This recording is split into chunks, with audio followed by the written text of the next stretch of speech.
ஏன் தாத்தா இப்படி பண்ணீங்க என அந்த முகம் காட்டா வாலிபர் கேட்டபோது தாத்தா கூறிய பதிலை கேட்டு அந்த வாலிபர் நெகிழ்ந்து போனார்.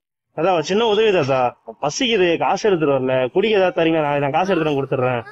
என்ன லெமன் குடிக்க போறியா? நீங்க எது கொடுக்குறீங்களோ கொடுங்க.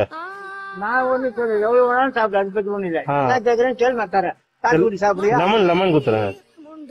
எத்தனை வருஷமா பண்ணிட்டு இருக்கீங்க? 42 வருஷமா இருக்கிறேன். மிக நன்றி தாத்தா. சாப்பிடுறியா? போதும் தாத்தா. பொங்கல் தினம் நல்வாழ்த்துக்கள் தாத்தா. இந்தாங்க உங்க இன்னொரு சின்ன கிஃப்ட் உங்களுக்கு பிடிச்சிருக்க. அந்த கிஃப்ட் ஒரு பையன் மாதிரி இருக்கிறேன். என்கிட்ட காசெல்லாம் இருந்துச்சு. இந்தாங்க ஜூஸுக்கான காசு. புடிங்க தாத்தா. இது வந்து மீதி காசு வந்து வேற யாருன்னா வந்து கேட்டாங்கன்னா அந்த காசை நீங்க கொடுத்துருங்க.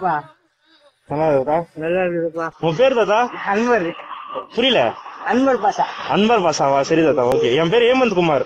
எப்படி கேட்டோன்னே கொடுத்தீங்க தண்ணி தாகணும்? யாருக்கு அல்ல ஒண்ணு யாருக்கும் இல்லைன்னு சொல்லக்கூடாதுன்னு சொல்லிக்கிறாரு. நானே 2 பொட்டை பசங்களை வச்சுங்க, 4 பேர பிள்ளைங்களை வச்சு நாடுகிறேன். என் காலம் ஒவ்வொரு பொண்ணுங்களை வச்சுங்க நான் சோறு போட்டுன்னு.